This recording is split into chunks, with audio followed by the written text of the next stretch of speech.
Russia says its forces have attacked Ukrainian command posts. In addition, the ministry said that Russia intercepted several aerial bombers and anti-radar missiles from the Ukrainian side.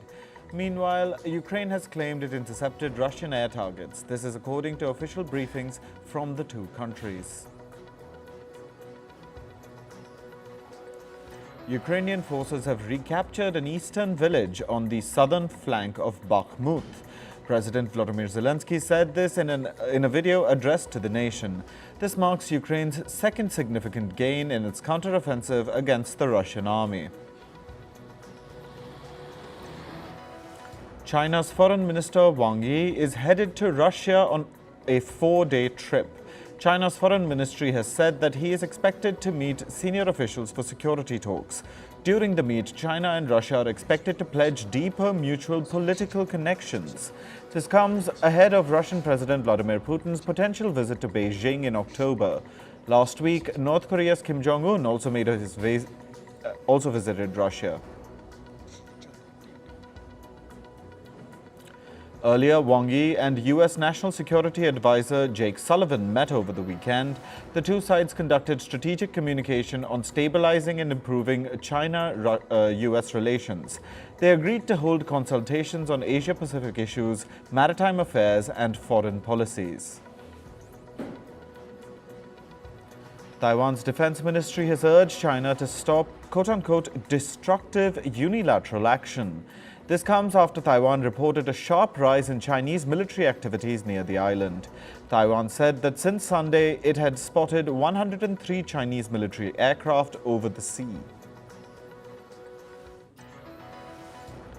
In India, a 5-day special session of Parliament has begun. Indian Prime Minister Narendra Modi kicked off the session with an address in the country's lower house of Parliament, or Lok Sabha. He spoke about significant historical events that have taken place in the premises of the old Parliament building. The House proceedings will move to India's new Parliament building from tomorrow. European Commission President Ursula von der Leyen and Italy's Prime Minister Giorgia Meloni travelled to Italy's island of Lampedusa on Sunday. During the visit, von der Leyen promised an action plan to deal with Italy's migrant crisis. Lampedusa Island is struggling with a surge in migrant arrivals. Last week, more than 7,000 migrants landed on the island. That's more than the island's permanent population. Protesters in the US and Germany rallied in the streets to mark the death anniversary of Iran's Mahsa Amini on Saturday. On September 16th last year, Amini died after being arrested by Iran's morality police for allegedly wearing her hijab incorrectly. In the US, supporters of Iran's protest movement rallied in front of the White House. Meanwhile, in Germany, protesters held placards of Amini and other Iranians who have either been killed or are in custody. Thousands of Israelis marched through Tel Aviv during Jewish New Year on Sunday.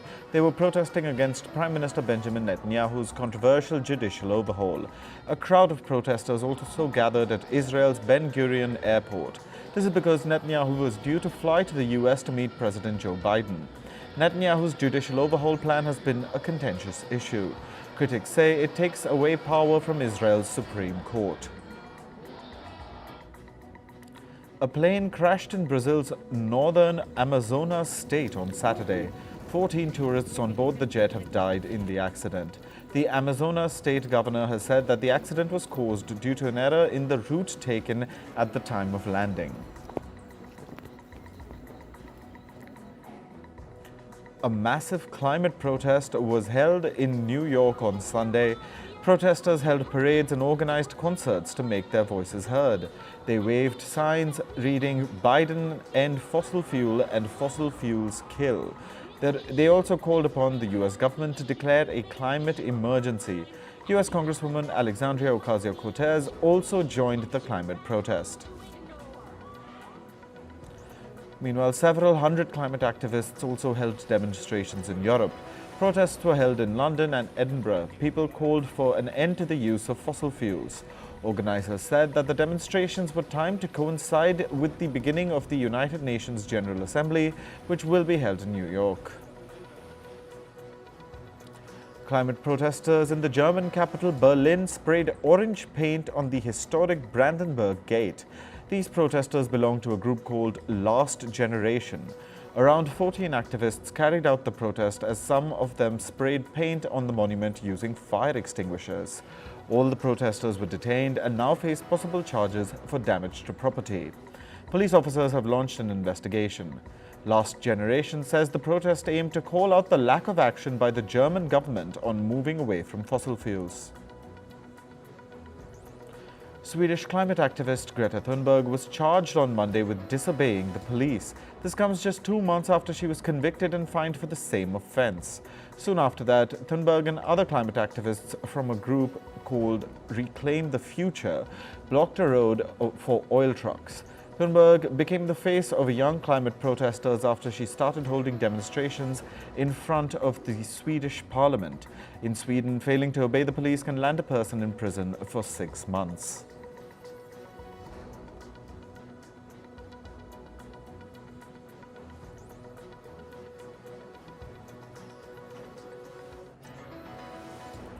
A tornado was witnessed in the Ernée region of France. An eyewitness captured a video of the tornado swirling near a highway.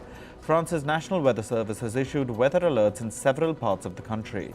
This came after Europe witnessed extreme weather in recent months. This includes torrential rains and deadly heat waves. A sudden and intense hailstorm battered several areas of the Spanish city of Valencia on Sunday. Eyewitness footage showed hail falling into a swimming pool in a town in Valencia amid gusts of strong wind. The storm reportedly caused significant damage to crops and agricultural infrastructure in several regions. Canada's Nova Scotia province witnessed the effects of Storm Lee over the weekend. The storm made landfall as a post-tropical cyclone on Saturday. Soon after, snow-like sea foam was witnessed at Lawrencetown Beach. Around 120,000 people in Nova Scotia were left without power. The storm knocked down several power lines and trees. Temperatures soared in parts of eastern Australia on Saturday. A heatwave is setting in just 2 weeks after the end of the country's warmest winter on record. The heatwave is expected to last until Wednesday. The temperature in Sydney is expected to surge past 30 degrees Celsius. Authorities have increased fire danger warnings for Sydney and surrounding areas. Crab fishermen in Cambodia are struggling amid warming sea conditions. According to reports, a spike in temperatures has become increasingly common in seas that fall on Cambodia's coastline. This has been the trend since 2010. Warmer and more acidic water affects crabs and their shell creation process. This has impacted Cambodia's fishing industry. A news report has come to light on flooded Libya. In the report, authorities were requested back in 2020 to invest in the infrastructure in the city of Derna to avoid flooding. This report comes just days after 2 dams burst in the region. This was after Storm Daniel dumped huge amounts of rain in the area. Last week, an investigation was called to assess whether the flood was a consequence of human failure. In business and tech news, share prices of China's embattled property developer Evergrande Group plunged 25% on Monday. This is after police detained some staff and its wealth management unit. The detention suggests new investigations that could add to the company's worries. Evergrande is the world's most indebted property developer. It's the poster child of China's real estate crisis that sparked in 2021. Members of the United Auto Workers Union in the US will continue to strike against the Detroit 3 automakers. The Detroit 3 automakers include Ford, General Motors and Stellantis. Representatives from both parties resumed their negotiations this week.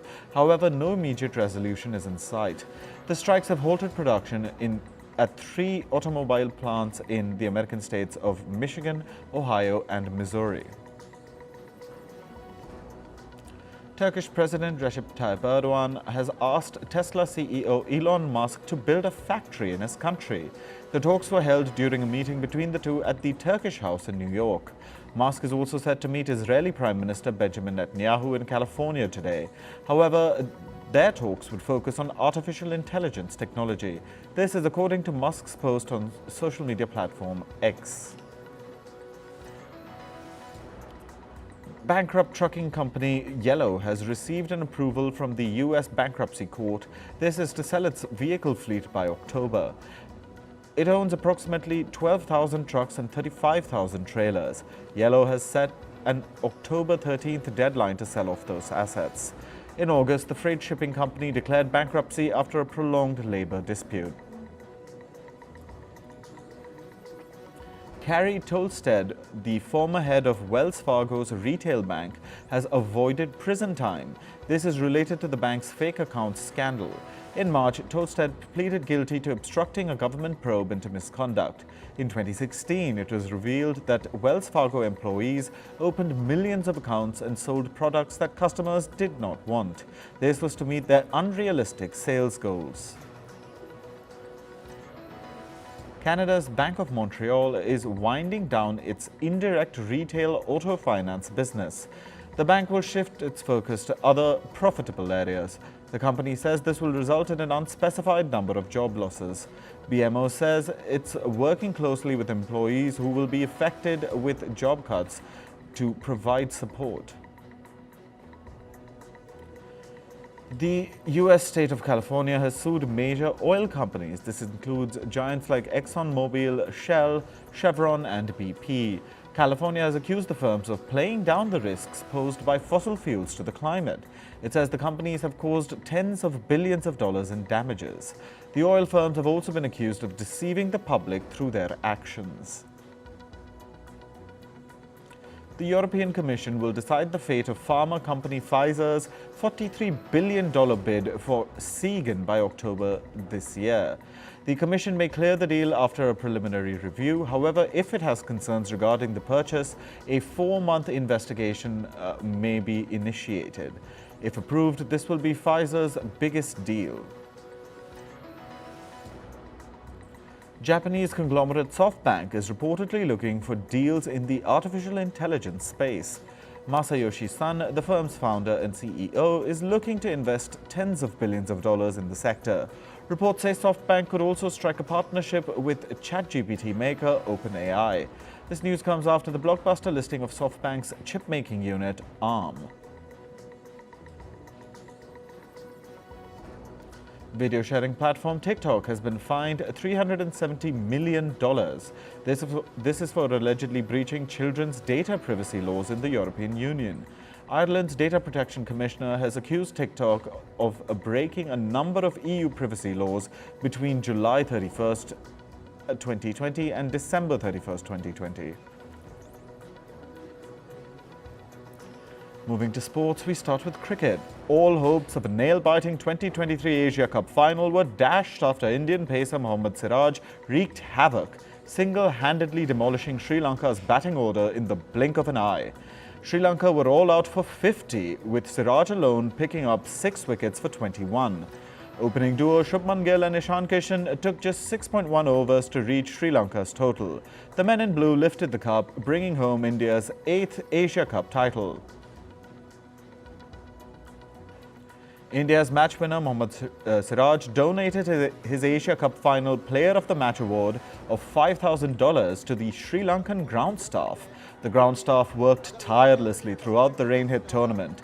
Speaking at the post-match presentation in Colombo, Mohammad Siraj said the groundsmen deserve the cash prize fully and the tournament would not have been possible without them. Bouncing back from 2-0 down, South Africa clinched the ODI series against Australia 3-2. South Africa won the 5th ODI at the Wanderers Stadium, with left-arm fast bowler Marco Jansen taking his first ODI 5-wicket haul and blasting 47 of 23 balls. Australia were bowled out for 193 in reply to South Africa's 315 for 9. This has been a morale-boosting series win for the South African team ahead of the ICC Men's Cricket World Cup. India's Grand Slam winning tennis veteran Rohan Bopanna brought the curtains down on his 21-year David Cup career on a high. Partnering with Yuki Bhambri, the duo secured a comfortable straight-set victory. They raced to a 6-2, 6-1 win over Elliot Bechetrit and Younes Lalami Larousi at the mini stadium in Lucknow. In a touching moment, the 43-year-old draped the tricolour and laid his jersey in the centre of the court as the crowd applauded. The Bopana-Bhambri win, along with Sumit Nagpal's triumph in reverse singles, allowed India to clinch the World Group 2 tie against Morocco with a final score of 3-1. On to football now, where one of the stranger jinxes in English football may be over. Arsenal ended their dreadful run at Goodison Park as Leandro Trossard's strike earned them a 1-0 win over Everton. Arsenal had lost on their previous 3 trips to Goodison, twice to out-of-form Everton teams. Trossard's precise finish gave Arsenal a 4th victory in 5 league games this season. Arsenal have 2 massive games over the next 7 days. First, they return to the Champions League with their first group stage match against PSV Eindhoven. And then Arsenal face one of their biggest domestic games of the season, the North London derby. Meanwhile, Chelsea were held to a goalless stalemate by Bournemouth. Chelsea's dismal start to the Premier League season has shown no signs of improving. Mauricio Pochettino's side have won just 1 in 5 league games this season. The team was booed after lacking any semblance of a cutting edge at the Vitality Stadium. The Blues are without a goal in their last 2 matches and have scored only 5 times in the league so far. A minute's silence was observed before the La Liga football matches in Spain this week. This was a mark of respect for the victims of earthquake in Morocco and floods in Libya. A 6.8 magnitude earthquake struck Morocco earlier this month, killing over 2,900 people. In Libya, thousands of people have died after 2 dams above the city of Derna broke following heavy rains. Players, officials and fans stood in silence at all matches in Spain's top league to pay tribute to those affected by the deadly disasters. Moving to Formula One, ending the streak for Max Verstappen and Red Bull, Carlos Sainz won the 2023 F1 Singapore Grand Prix in the action-packed race. The battle for the win continued until the last lap, with the Scuderia Ferrari driver securing the pole position. Lando Norris of McLaren secured 2nd spot, and in 3rd place was Mercedes' Lewis Hamilton. The last time neither Max Verstappen or Sergio Perez stood at the top step of the podium was in Brazil in November 2022. In the latest from the world of golf, Sahith Theegala cruised to a maiden PGA Tour title, winning the 2023 Fortinet Championship in Napa. The 25-year-old from California carded a 4-under par 68, including 7 birdies to finish on 21 for a comfortable win at the Silverado Resort's North Course. Theegala was cheered to victory by friends and family, with his father particularly overjoyed to see his son claim a maiden PGA Tour. World and Olympic pole vault champion Armand Duplantis improved his world record with a leap of 6.23 meters at the Diamond League finals. Swedish superstar Duplantis added a centimeter to the world record of 6.22 meters he recorded in France in February. He has now reset the world record 7 times. Duplantis retained his world title in Budapest last month with a clearance of 6.1 meters and cleared 6.12 in Ostrava in June. In entertainment news, actor Drew Barrymore has put a pause on the return of her talk show. With this, Barrymore has reversed the decision to bring back her talk show amid the ongoing Hollywood writers' strike. This comes after she released a video apologizing to those who are on strike. Barrymore has been criticized by the Writers Guild of America. Its members argue that she's violating the terms of their work by filming new episodes of The Drew Barrymore Show. Meanwhile, the Jennifer Hudson show has also been postponed amid the strikes. The season premiere was scheduled for today. The new season of the show came under scrutiny as it was going to be premiered amid Hollywood's ongoing strike. Several other talk shows like Live with Mark and Kelly Live with Kelly and Mark and Sherry that do not employ the striking writers continue to be under production. American singer and actor Teyana Taylor is splitting with her husband of 7 years, Imam Shumpert. Shumpert is a former basketball player. The singer insisted that there was no cheating in the relationship. Taylor said, and I quote, "Infidelity is not the reason. We are the best of friends, great business partners, and a team when it comes to co-parenting our 2 children." Actors Hugh Jackman and Deborah Lee are ending their marriage after 27 years. They said, and I quote, "Our journey is now shifting and we have decided to separate to pursue our individual growth." The two met in 1995 on the sets of an Australian TV show. They got married a year later and shared 2 children together. Actor and comedian Russell Brand has denied allegations of sexual assault and has said that his relationships have been consensual. Brand was accused of rape, sexual assault and emotional abuse by 4 women. The incidents allegedly happened between 2006 and 2013. Meanwhile, his former wife and singer Katy Perry described Brand's behavior as very controlling. Pop star Danny Minogue had labeled him as a vile predator. Actor Ashton Kutcher has resigned from a non-profit organization for anti-child sex abuse that he co-founded. The move comes after Kutcher and his wife and actor Mila Kunis faced backlash. The couple sent letters to a judge who was presiding over actor Danny Masterson's sexual assault trial. Kunis wrote that she would wholeheartedly vouch for Masterson's exceptional character. Masterson has been sentenced to 30 years in jail after he was convicted on 2 counts of rape.